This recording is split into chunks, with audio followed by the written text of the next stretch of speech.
Well, here we are. We just got finished talking about how brands are winning the battle for talent in what is a crazy labor market. And we would be amiss if we didn't cover the other half of the news, which is brands that are starting to navigate the challenges of having to do business restructuring, having to let people go, layoffs. No one likes hearing it. It's an icky word. Yeah. And let's examine kind of what that might mean for brands. Yeah, we're a podcast focused on brands. It's in our name. It's Spoiler. based off our names.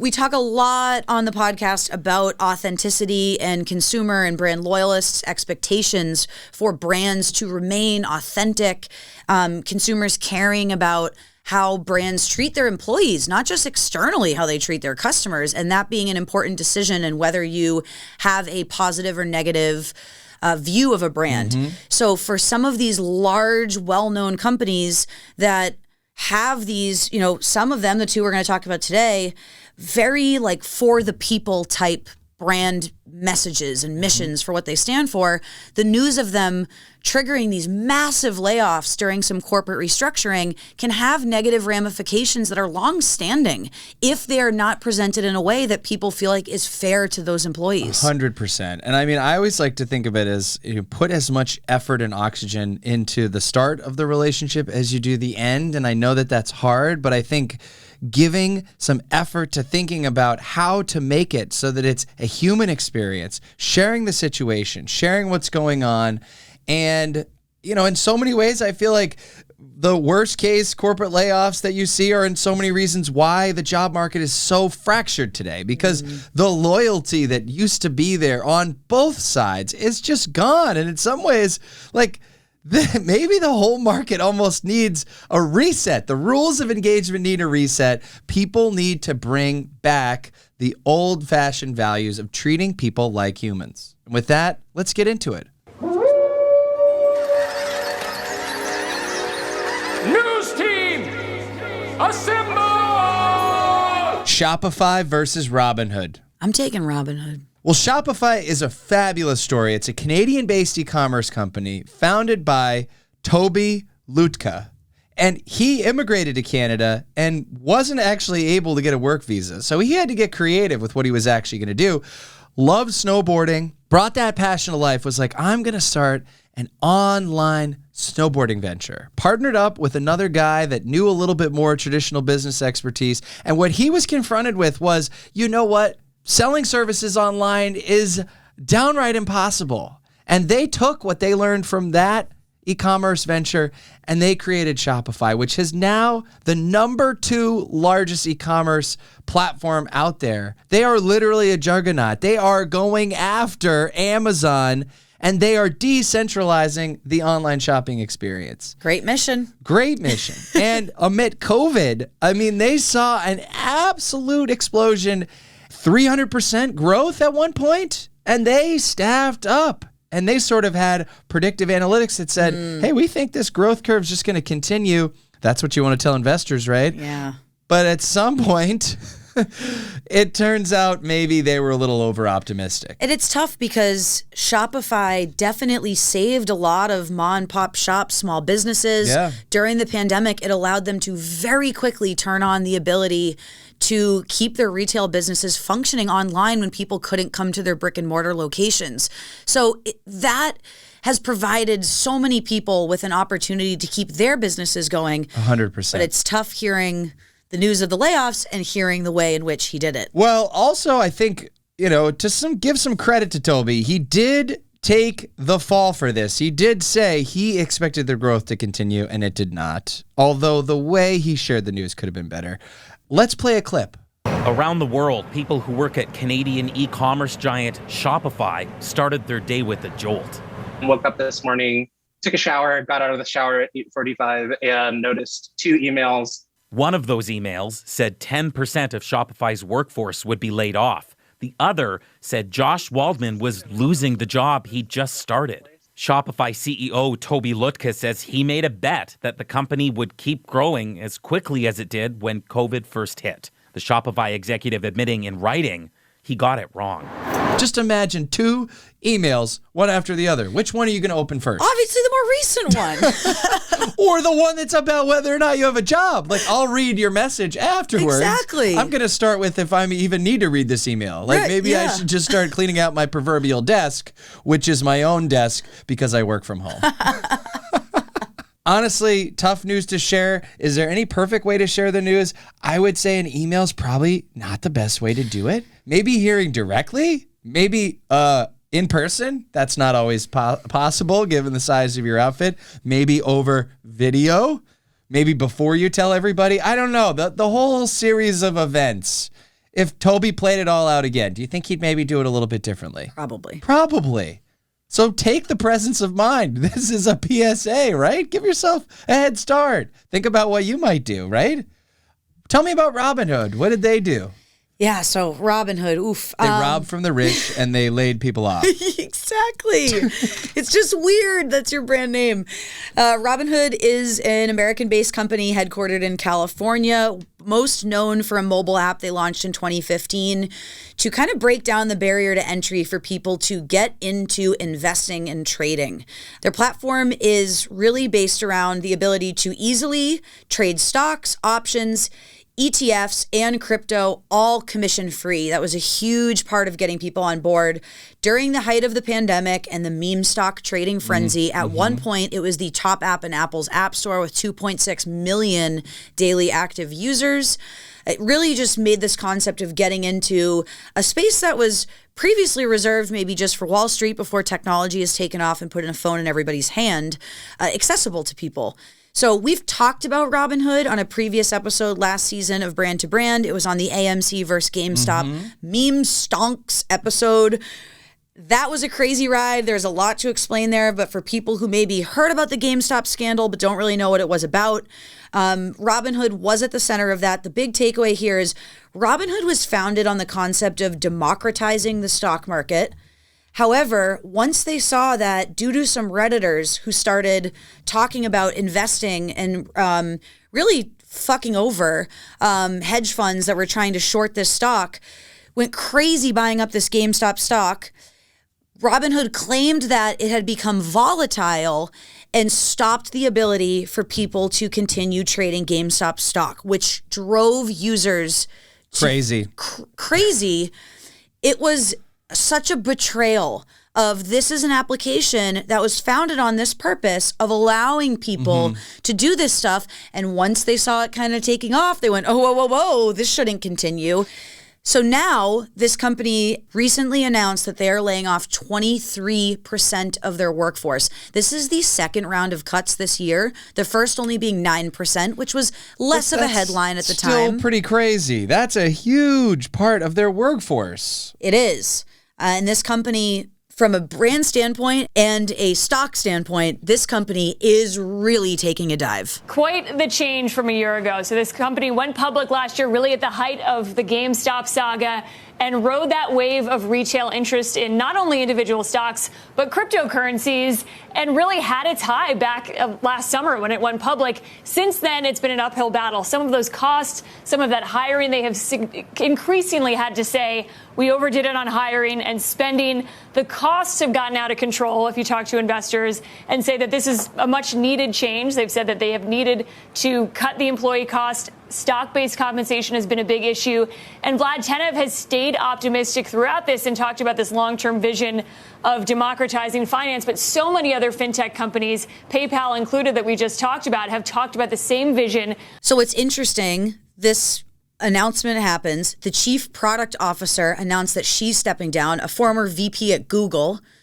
The CEO, Vlad Tenev, sent out a message which was posted on Robinhood's blog announcing the cuts. This was following a company-wide meeting.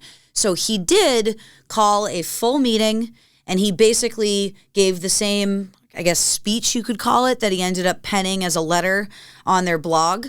He talks about, Vlad, last year we staffed so many of our operations functions under the assumption that the heightened retail engagement we had been seeing with the stock and crypto markets in the COVID era would persist in 2022. In this new environment, we're operating with more staffing than appropriate. As CEO, I approved and took responsibility for our ambitious staffing trajectory. This is on me. I feel like it is so interesting to note that both of these companies, exponential growth during COVID, hedged their bet that growth would continue, hired like frickin' crazy, pulled people in to these lofty missions that they had, and both CEOs are taking credit for it and are saying, I fucked up, which is not something you always hear during corporate restructuring. So there is some glimmer of a human moment in that I want to note. I agree. I do think that in so many ways that's the role of the CEO today, just the same way as we expect CEOs to take stances in public matters. Right. Okay? Florida Don't Say Gay bill, Disney, that's a whole nother conversation. Whether that's a positive trend, whether we like that trend or do not like that trend, that is in some ways the expectation. I do want to touch base, though, and just say that in so many ways, these tech pullbacks are because company valuations are returning to sort of rational levels, right? Companies were being valued 40, 50x towards their revenue, which was just crazy. And now it's not just the CEO that's sitting there. I know the CEO is saying, hey, this is what we're doing, blah, blah, blah. But you better believe that some VC angel or devil is tapping them on the shoulder and saying, you got to pull things back a little bit to kind of preserve capital and make these job cuts for cash conservation, just because of changes in market volatility. And crypto is pushing a lot of this stuff down. I know people are like, oh, crypto, I never thought that was going to mean anything anyway. Well, it actually does. It was inflating the tech market in so many ways. And now when you see that deflation, that all has a huge impact. Robinhood wasn't just people buying GameStop. It was people buying crypto. It was people buying all sorts of assets. And when people aren't necessarily participating as much in the market, when you see all this talk about recessions, people pull back. You know, Warren Buffett would say, be greedy right now, right? But a lot of people are like, maybe now's not the time. Maybe now's not the time. So they staffed up for that demand. What were they supposed to do? You got to keep operating as a business. It's hard stuff. It's hard stuff, but it's the human side of it. It's how you're then connecting with people and bringing them in and saying, here's what we tried. Here's what we did. Maybe we made a mistake. And at least these CEOs are sort of taking responsibility. And I mean, like, bringing it full circle here, obviously these are some major brands that you could argue are in that sort of tech space, right? But we're also seeing the same thing signaled from Wall Street. And I want to play a clip. Layoffs and pay cuts loom over Wall Street amid a bear market, and IPO issuance is plunging 95% this year. Let's bring in Yahoo Finance's Alexandra Semenova here with me at the desk. I guess this is kind of inevitable. In some ways, we've already started to hear that commentary about job cuts. Yeah, absolutely. I mean, we're seeing announcements every day, it seems, from companies laying off workers or curbing hiring. But so far, this has been concentrated in real estate and technology, and Wall Street appears to be the next sector to see this. This is something that the industry is largely preparing for, especially after we just saw second quarter bank earnings roll in. Although many banks did report results that were better than Wall Street estimated, revenue was still down across the board. And I think like what a lot of this, in so many ways, everything is kind of interconnected. When we talk about that white hot job market and we talk about people leaving companies and getting significantly more compensation, companies kind of in so many ways inflating their costs to compete, to bring the right talented workforce in,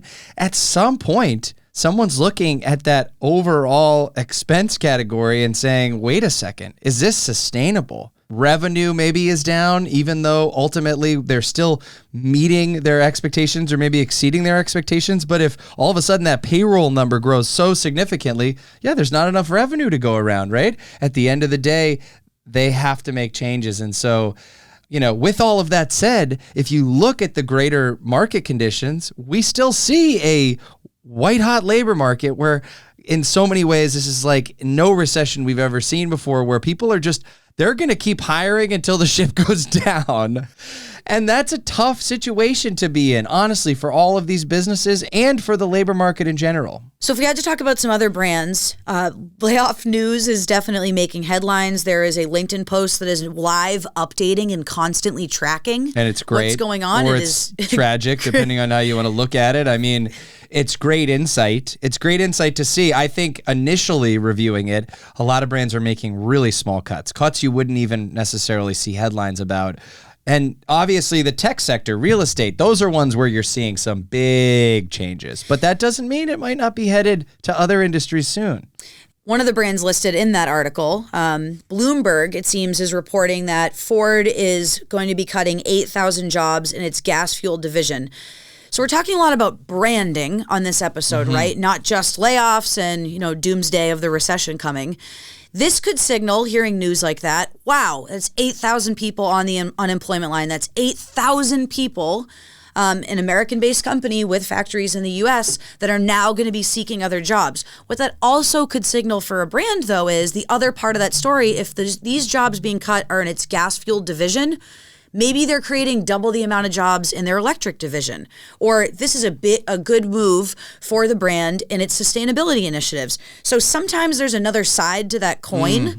So I think hearing that scary word of layoffs, thinking about corporate restructuring, it's kind of like maybe there is a need to break down old things to rebuild them anew in a way that they're better. The focus of what we want to talk about today and what we're really digging into is if you have to make those layoffs to get to this better world or this utopian vision for a company, you need to be human in how you're approaching that. 100%. And unlike other situations where there's big rounds of layoffs, the hiring market is still there to cushion the fall of anybody that ultimately has to transition. And I mean, you talked about Ford, Walmart's on the list, Oracle, Vox Media, InVision, 7-Eleven. I mean, the list goes on. There are so many. Victoria's Secret, Open Seas within the NFT market because we're in this weird crypto winter.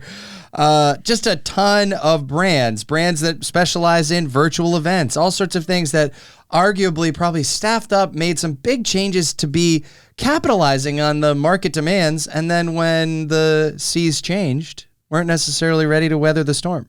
And now for something completely different.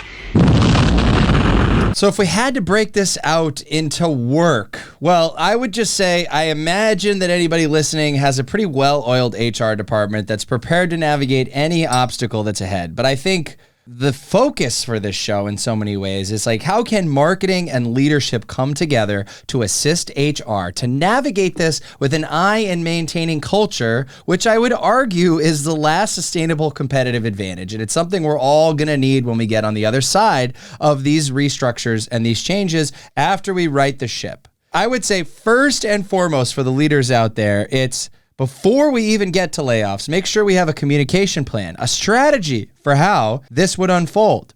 And I think for you to have the hindsight, right? Take a look at what other people are doing in the marketplace. Second, I would say make sure you time the news in a way where it will actually be received. Timing of this is critical. And most of these things all happen in the same day, but that doesn't mean you can't have the presence of mind to usher it in a way that's human. Ultimately, make it so that people actually can hear directly from leadership about why. Share that why, right? Dive into, in that conversation, how the brand has exhausted other options. Leadership should also consider what leadership is giving up amidst this process. The news of layoffs is always less authentic if executives are still getting bonuses. And I'm not saying don't treat yourself appropriately. Okay, I'm just saying give some thought to what changes you might be making, if any. And if you are, make sure that's part of that message. We're all in it together mentality. Finally, make sure you acknowledge those that are still with us. At the end of the day, this is a toxic situation for culture. And figuring out how to bring everybody back together to that lofty mission is absolutely critical in this time, because this will leave ripples that will be felt for quite a while. I did not go to business school. You know who else didn't go to business school? LeBron James, Tracy McGrady. They went right from high school to the NBA. So it's not the same thing at all. So if you had to take anything away from this episode, V, what would it be? It's that we have to wonder if some of the brands that are winning the hiring game right now are going to lose the layoff war as this recession comes to fruition. If you are deciding to transition to another team right now, to another company, or you are hiring like crazy for a brand, it is food for thought to think about the Great Resignation leading into a recession, as often some of those newest batches of employees are often the first to go. Well, I would say for me, this is an inflection point in the economy. And it gives us all a moment to reflect. Job seekers, hiring managers, brand managers. Maybe this will be a chance to bring back some of the loyalty on both sides of the fence. And with that, we're out, folks. Thanks for listening to the Brand to Brand podcast. Hit that subscribe button so you never miss an episode.